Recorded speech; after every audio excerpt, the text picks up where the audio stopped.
Hello, everyone. Welcome to another episode of the Doctor's Eyes Only podcast. I'm Lauren Oschman, and today we're here for part 2 of spring cleaning for your finances. So before I dive in for today, if you have not listened to part 1 of this episode, you can look at our last episode and give that a listen first so that you'll catch the first half. If you're just really excited to hear part 2, you can go back and listen to part 1 after. Either way, you'll get the full picture of what we're calling spring cleaning for your finances.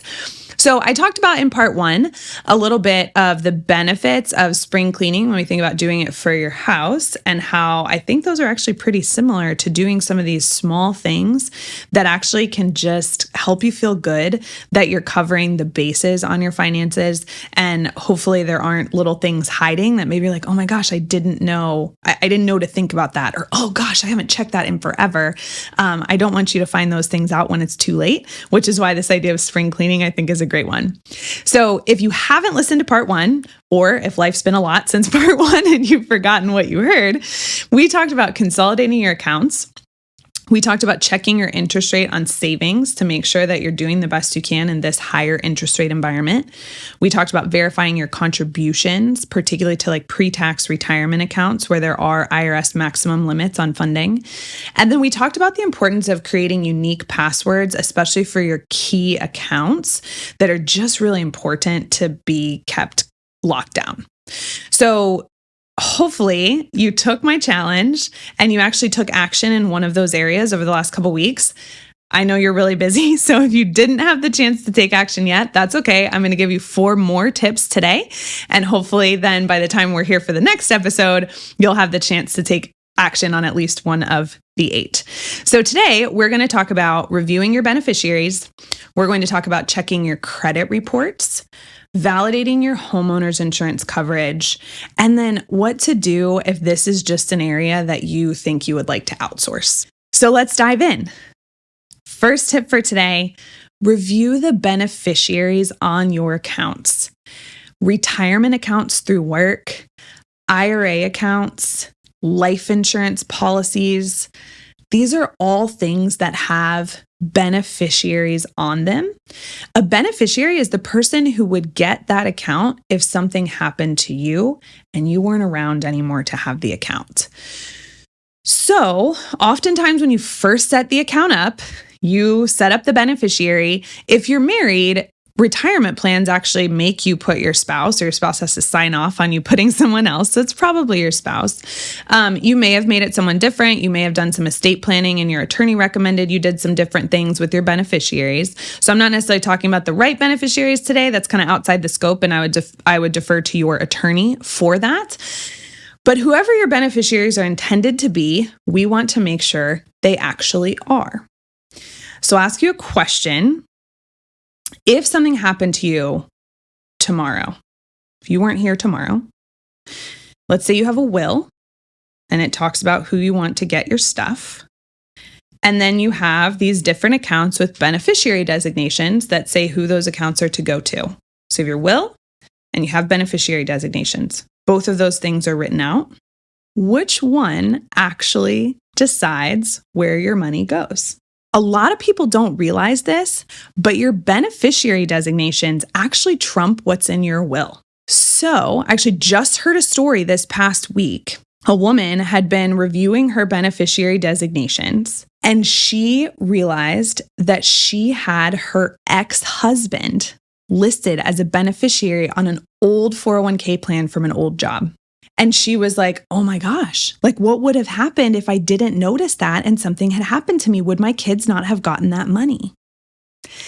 And the truth of it is, even though she's done a new will, now this can all be contested, but even though she's done a new will, if we're just looking at like what's actually going to happen without anything being contested, her ex-husband's getting that old retirement account.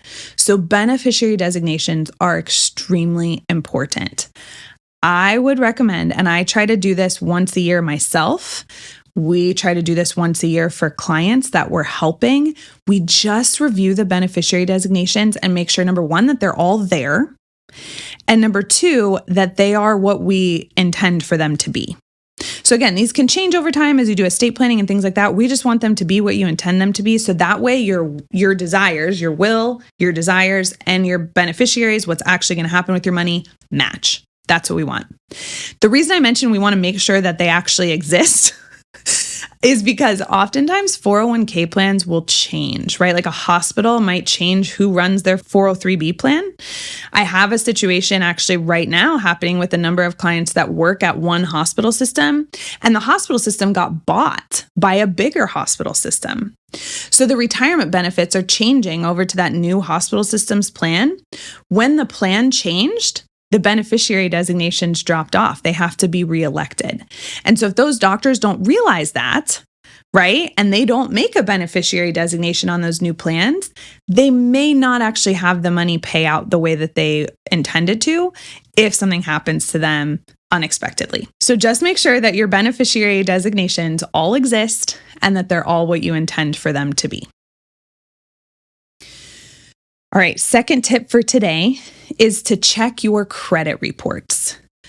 So you can go to annualcreditreport.com and you can pull your credit report for the three main credit bureaus. Those are Equifax, Experian, and TransUnion. You can get this nice PDF report from each one of those credit bureaus, and it will show you all of the debts that you currently have, whether all of the credit lines that are extended to you. So even if you have a credit card that you don't currently keep a balance on, but it's still open in your name, that will show up.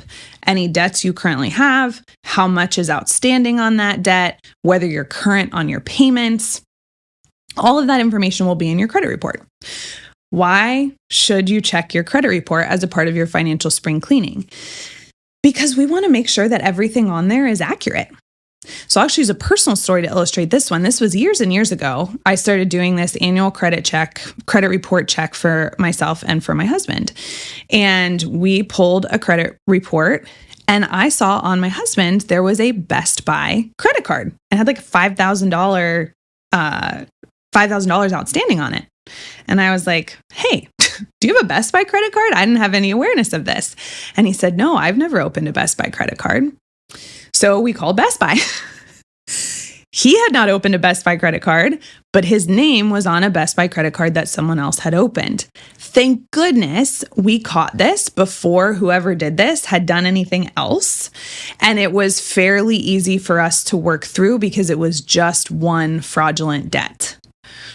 Had we not caught that, it could have gotten worse, right? We could have gotten turned over to collections for not paying back that debt. Who knows what could have happened? So I think it's a great practice just to check and make sure that everything that you see on that credit report, you actually recognize as being you. The second thing that you can do if you want to take this one a step further, and a lot of people don't realize that this is something that you can do, especially if you listen to part one, we talked about just how some of the phishing and scams and things like that really have started to target busy professionals like physicians. You can actually lock your credit.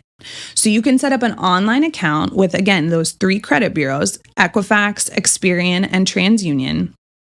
And you can set up, you want to use unique passwords for those for sure. And I think they each ask you to do an additional code or like a PIN number as well, just for extra security. And then you can put a lock on your credit. What does that mean? If someone goes and tries to take out credit in your name, like your information is on an application for credit, they won't be able to do it because it will show up as credit not available.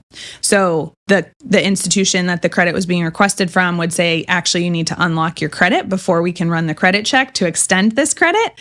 Obviously, you're not going to do that because you don't even know that this credit is being applied for. So that's just an extra security measure on your credit. And that's something, again, especially now with, how many letters have I gotten in the last couple of years about data breaches at different places that I'm sure have my social security number on file, right? Places like my health insurance company, things like that. That's just a way to give you a little bit of extra security around your credit report so that hopefully you wouldn't have a mess. If someone did get a hold of your information, they wouldn't be able to go out and take a bunch of loans in your name. Third tip for today is to double check your homeowner's insurance coverage. The reason that I say we want to do this is because a lot has changed with homes really since the pandemic, right? So values of homes have gone up a lot and construction costs have also increased considerably. What does this have to do with your homeowner's insurance coverage? Well, one of the things that you would want to call on your homeowner's insurance company for is if something happened and you had a total loss of your home, right? A natural disaster, a fire, something like that, and you had to rebuild from the ground up, you would want the insurance company to give you the full cost of that rebuild, right? To build something equivalent to what you already had. There are a lot of policies out there that actually cap what the replacement value of the home is based on the value or what it would have cost to rebuild that house when you initially got the policy. So if that was a while ago, and again, construction costs have all increased over the last few years, that may not be enough money to rebuild the same home today in 2024. So reach out to your homeowner's insurance agent and just say, hey, how would replacement work if I had a total loss on my home? And if that's capped, and that cap probably wouldn't buy you the ability to build a new house or build your house over, then we need to increase that. What I will often recommend and what I have myself is I pay extra for this, but I get the cost of what it would take to rebuild the home today. There's not actually a limit on it. It's just, hey, what it would cost to rebuild the same house is what we would give you. I pay a little bit extra in premium for that. But again, that gives me personally the peace of mind that if heaven forbid something happened and we did have to rebuild from the ground up, we would have the money that we needed to do it. All right. And then for those of you that started with us in part 1, this is that last 8th tip that I said I was going to throw in. So thinking about, again, if we're using this analogy of spring cleaning, I'm very short on time. And the time that I have that I'm not spending on work, I really prefer to be spending with my family or spending on things that I genuinely enjoy. Now, don't get me wrong. I love a good cleaning, especially if I have like a little bit of energy to get out. I really, really like taking something and getting it just really, really clean. But I know that's not the best use of my time. And it's not the way that I would desire to spend my time if I had any option, right? So what do? I outsource. I have someone that does house cleaning every couple of weeks. I also have that same person do a deep clean twice a year. A lot of you probably do the same thing. No different when we think about all of this financial stuff. There are some doctors who genuinely enjoy managing their own finances. They genuinely enjoy doing the research, evaluating the options, learning all of the nuances of finance and solving that financial puzzle for themselves. They want to spend their time doing that. In my experience, that's not most doctors, right? Most doctors want to be really, really good at what they do. And then they want to spend the other time doing things that they enjoy or being with their families. And that's where someone like Vestia can come in. If you can find someone who you trust, be that us or be that someone else, if you can find someone who you trust, who really knows this stuff, who does it day in and day out, and who can give you the wisdom of experience, that will save you time, it will save you energy, and it will hopefully give you the confidence that you don't need to pay as much attention because all of these little things are being looked out for. And then you're going to come in and review with that person periodically so that you see, yeah, we're on a great track. Everything's going as expected. And you get these reminders to do these kind of spring cleaning things throughout the year as it makes sense for you, or you have someone doing them for you. I would consider, if this is not something that you have outsourced and it's not something that you genuinely enjoy, try to find an advisor who you trust and partner with them to do it for you. I am biased, but we have an amazing team of advisors at Vestia. I would trust any one of them to manage my own family's money and to help my family design a financial plan. And they can do that great work for you if this is something that you're interested in. You can email us at myteam@vestia.com. If this is something that you would like to talk more about, we'll get you in touch with one of our advisors and they can talk with you about what it would look like to outsource a lot of these things and to really just get started on a great track for a solid financial future. Once again, I'm Lauren Oschman, partner and CEO at Vestia. Thanks so much for listening. If you're enjoying this content, if you are enjoying these episodes, please make sure that you subscribe so that all of the new episodes will be delivered straight to your phone. We have some great episodes coming up, and I know that they are ones that you're not going to want to miss. The information covered and posted represents the views and opinions of the guest and does not necessarily represent the views or opinions of Vestia Advisors, LLC. The content has been made available for informational and educational purposes only. It should not be construed as legal or tax advice and is not intended to replace the advice of a qualified attorney or tax advisor. This information is not an offer or a solicitation to buy or sell securities. Investing involves risk, including risk of loss. Before investing, you should consider the investment objectives, risks, charges, and expenses associated with investment products. Investment decisions should be based on an individual's own goals, time horizon, and tolerance for risk. Past performance is no guarantee of future results. Diversification and asset allocation do not ensure a profit or guarantee against loss. Consult your financial professional before making any investments. Investment advisory services offered through Vestia Personal Wealth Advisors, Vestia Retirement Plan Consultants, and Vestia Advisors, LLC. Securities offered through Osdale Financial Partners, Inc.,